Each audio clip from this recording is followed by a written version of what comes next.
ESPN came out with their documentary, The Last Dance, which covered, those, Michael Jordan, those Bulls teams. Now you covered, the Bulls and Michael from the 80s and the 90s. What were your thoughts, on the documentary? I mean, did you watch it? And did anybody reach out to you about your opinion on it?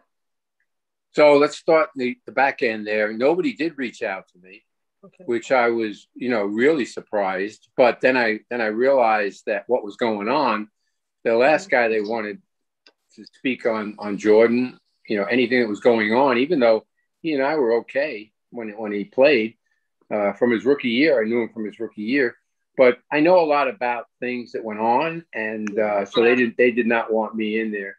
And the truth of the matter is, people say, "Oh, you were so angry that you weren't asked." I said, "No, not really. Surprised, but I wasn't going to do anything anyway because at the time I was writing a book, and I'd already finished. I finished 3 chapters on Jordan by the time it came out.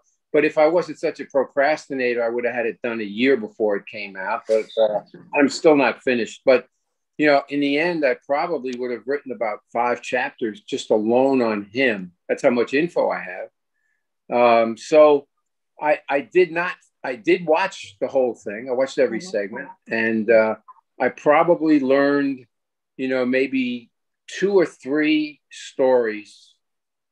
But that's me. A lot of people would have learned a lot more. But the guys that they were interviewing, David Aldridge and Michael Wilbon and stuff. The way they presented their stories was that nobody knew this. Like, this was all new. Like Aldridge would say, "Well, you want to hear the backstory on this?" No, David. Everybody knows the backstory. Don't pretend that you're breaking this here. So I was like, I was like, get me, gag me with a chainsaw. I was like, what the hell? So I wasn't impressed with it. They, I wrote about it today in my column for the Players Association. I wrote a few fat paragraphs about it, how they plagiarized stuff right out of David Halberstram's Jordan book.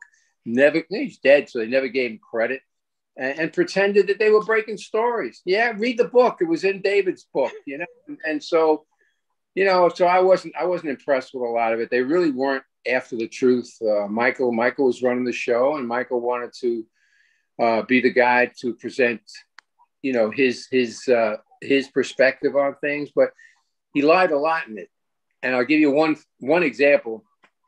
Was that he said that he wasn't aware, or no, he wasn't upset about the alleged freeze out by Isaiah Thomas and company in the All-Star game. When he was it was his rookie year, and really. So a friend of mine found a book. I knew he was lying right away because I know what he said off the record all these years. But a friend of mine found a book that he wrote many years ago in which he goes over the whole thing, how angry he was, how he was going to get revenge, how he did get revenge because they played the Pistons the very next game, regular season game, and he went for 49 points and 15 rebounds, and they beat the Pistons in overtime. And so, why do you honestly not remember? If you tell the truth, you don't have to worry about remembering. But so nobody was going to call him out on that and many other things. So it was just let go. Nobody in the press, nobody in the media picked up on it, and still hasn't. Nobody's going to call out Michael except Peter.